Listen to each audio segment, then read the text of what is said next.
Greetings and salutations. Greetings and salutations. I'm grateful to be here again. This is my debut on Fanbase, and I'm looking to make relevant relationships and bring relevance to people and their lives and certain things that they're dealing with. This is my YouTube channel as well. This ain't that podcast, bruh. You know what I'm saying? That's how I'm gonna say it just like that. This ain't that podcast. You know, I'm the minister. I will be your host, the minister of the minds. This will be the first one part to the 5-part series of the people to cut out of your life. My first introduction was about the 5 types of individuals that will ruin or be the demise to an empire. And coming in at number 1 to be the competitor. He wants to help you, but he wants you to be where you at and stay there. Coming up at number 2 is the user. They only want love as much as you can give, and after you're done, they disappear. Simple, basic using methods. Running up, the third runner-up is the blamer. This is the person that ultimately wants you to feel the blame and be upset or be sad about what's going on in this person's life. And then number 4, bringing up the rear, be the complainer. And then we all got one of these, a cousin, an uncle, somebody in the life is a complainer, a coworker, somebody like this. We done grew attached to and got some type of spiritual attachment or something that's making you feel like you don't want to see this person be on their own or try stuff and figure it out on their own. So, and then last but not least, the one that I don't deal with at all, period. And I don't have them in my life. So that I know I can identify with 100% is the abuser. The abuser is the worst one of them all because they literally do what they are. They're abusers. They only going to abuse the situation, and it has to be beneficial for them 100%. This is not 70-30, 60-40, 80-20, none of the above. So I'm going to get started with my first part, which is going to be the competitor. So the competitor is an individual that wants you to do well, but they don't want you to do better than them.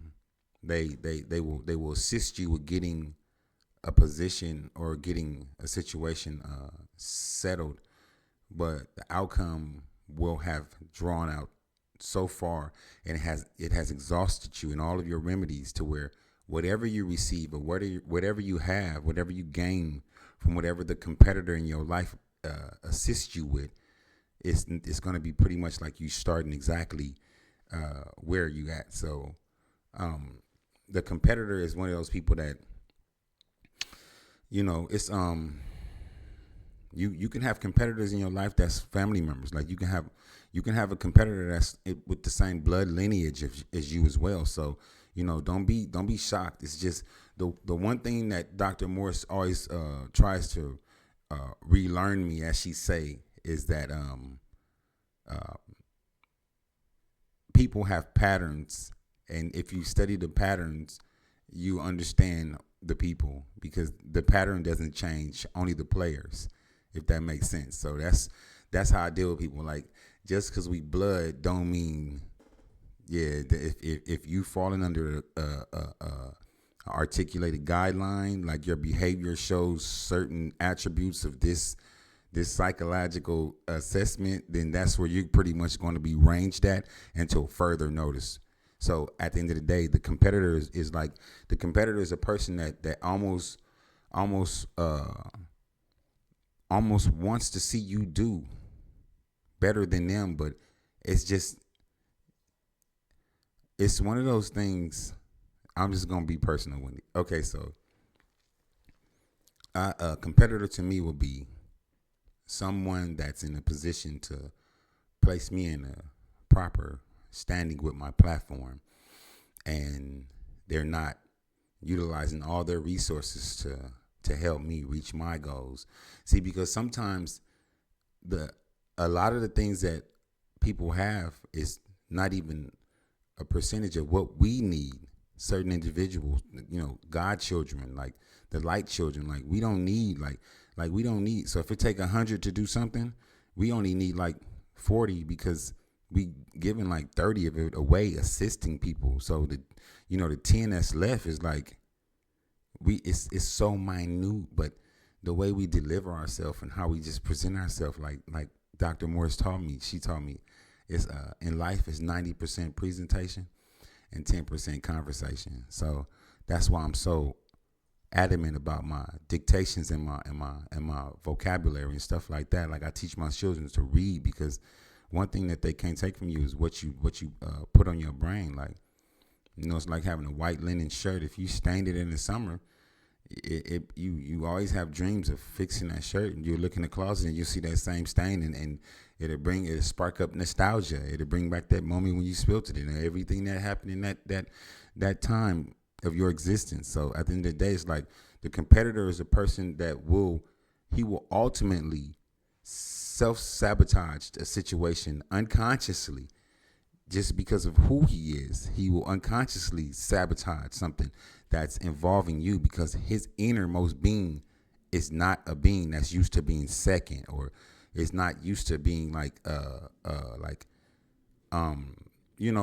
just either par none, or just not the cream of the crop, not the top. So it's like when you're dealing with a person like that, that's their own self projection from within who they are and how they feel about a situation. So they do anything. It's like they'll claw their way to the top, and they don't care who they claw. You know what I'm saying? So, I take full precautionary measures with competitive people. Like, I ain't never really been big on being first. You know what I'm saying? Like, I just like, you know what I'm saying? Like, I ain't never been, I never have been the person to be like, I want to be first. Like, oh, I got to be first.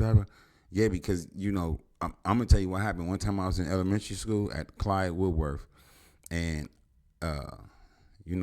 being first in line, fifth, sixth grade, it's like, it's the greatest. It's just the possibilities of the endless activities of being first in line. And on this day, when my black ass be first in line, the last person in line is the first person in line this time. So it kind of made no sense for me to be first in line. So it kind of, I don't know if it mentally like distorted my perception of first and second and all the other things that follow after that, because it's like it didn't matter to me. Just competing was enough for me. Like, cause yeah, getting me to compete, to complete that shit, that's a lot. So at the end of the day, like, so I paid close attention to competitors. So, competitors in your life, pay attention to them. And one thing I always try to enforce in replacing something, I always try to give you the opportunity to replace it with something of equal or greater value. Because one thing taken away is just leaving the space. So you always have to be adding to yourself. You always have to regroup and come back to the drawing board. So make sure whatever you do in life, always make yourself be first.